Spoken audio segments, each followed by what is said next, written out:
Welcome to the Dice Tower, a series of videos about games and the people who played them. And now, here are your hosts, Tom and Holly Vasel. Welcome to the Dice Tower! Yes, welcome to the Dice Tower. I'm Tom Vasel and this is Holly Vasel. And today we're talking about, are you a werewolf? Are you a werewolf, Holly? Yeah. Are you? Alright, well don't get me. Anyway, werewolf comes in several different forms. You can use basically a deck of cards to play the game, or you can use one of several manufacturers. Here, take a look at some of the different versions of werewolves that are out right now.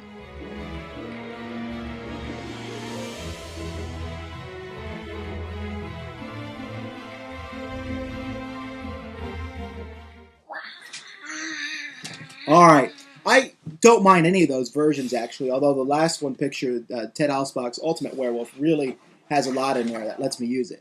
Now, when I use it in the classroom, I use it in different classes. I teach logic, I teach how to interact with the other kids, and it's fun. The kids just absolutely constantly request it.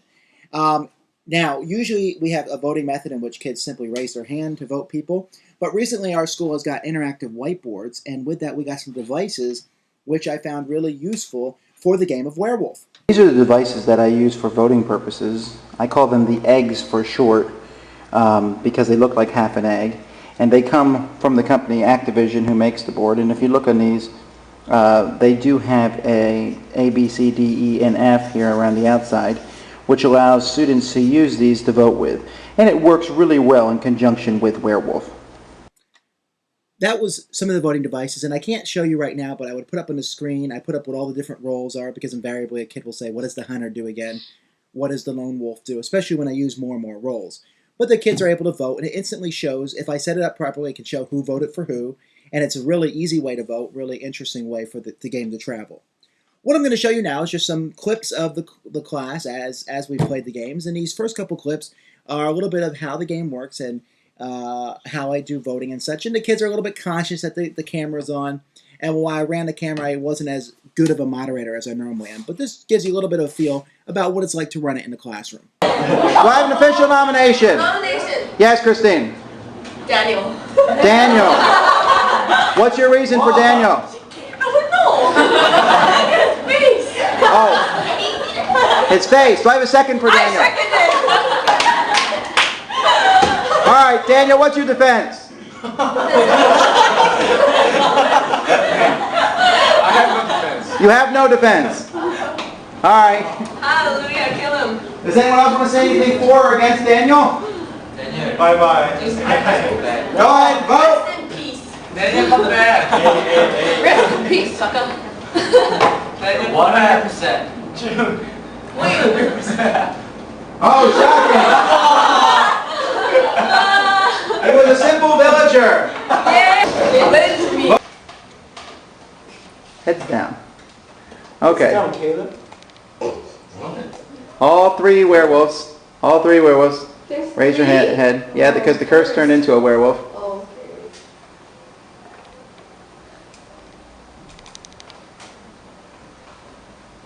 I'm actually sorry. I didn't see that. Okay, thanks. Seer, who do you want to know about now?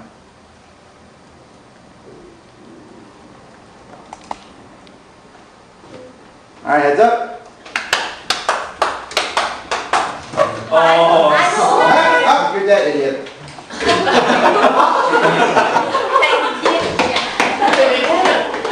All right. I vote, who's alive? I vote Emily. Wait, what is Joy to vote? Let's talk a little bit. Let's talk a little bit first. Let's talk. No, this is, just go ahead and pick, I mean, I say we want to talk about who's guilty first before we start picking innocent guilty. people. Guilty of what? Being a werewolf. Oh, being a werewolf. I say it's Caleb. We can do target. I think it's Esther. It's Daniel. I would think it's Daniel. You had the face. Caleb. Caleb has the face. Why is Daniel so Esther's quiet? drawing. Exactly. Why is Esther drawing? I saw his smile. I saw his smile. I'm always quiet. No. Always quiet. Evil smile. He always has evil smile. Yes, Daniel. Yeah, he's there.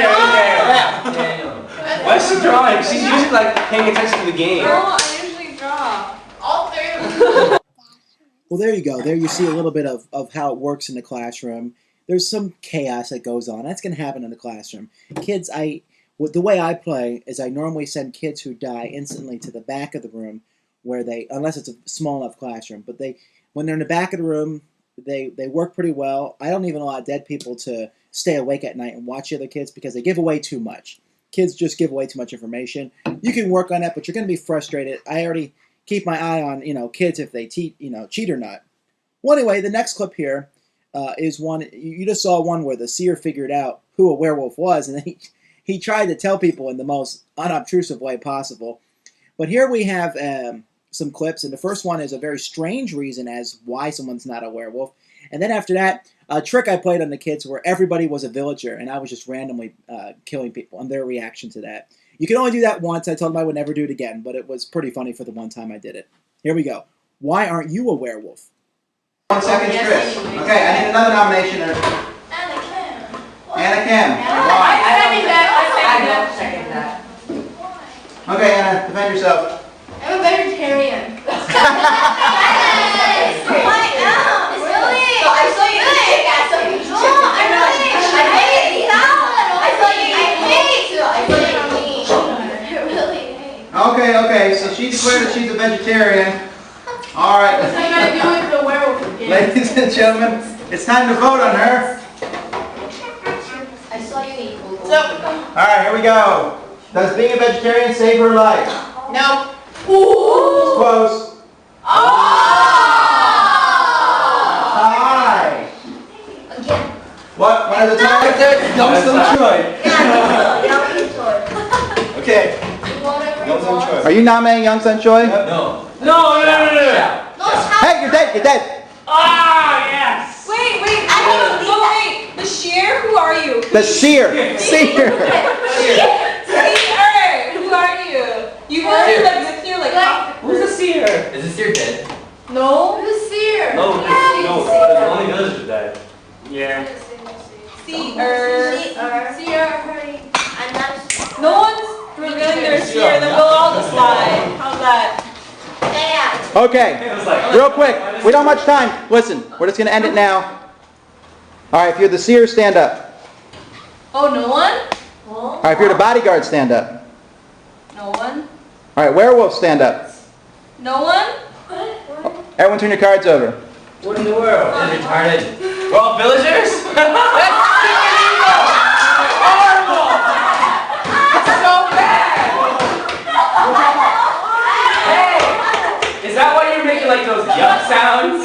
Yes. I was like, why is he doing that? He never makes his pants. Oh, that's horrible. That's so evil. It's like a twisted horror movie. We just go We got punked. Okay, well, like I said, I'm not going to play the one where everyone has a villager card more than once. But again, it's a very interesting thing. Now, look, I'm not saying you throw lesson plans out the window. We don't play Werewolf all the time. We play it maybe twice a quarter, but the kids know it. Once I do it once, they'll never forget. They have a blast doing it. Sometimes half the class is out from field trips or such. Those are excellent times to do it. And it actually does teach the kids different valuable lessons. And it's fun more than anything else. So I have a lot of fun doing it. The kids have really enjoyed doing it. And I look forward to trying it out in the future. Well, that's all we have for this time. I hope you enjoy our other podcasts and videocasts. Until next week, I'm Tom Vasel, and this is Holly. Why are you a werewolf? Thanks for joining us today. For more written, audio, and video reviews, as well as the #1 board game podcast, check out the website at www.thedicetower.com. Until then, this is Eric Summerer, and you've been watching The Dice Tower.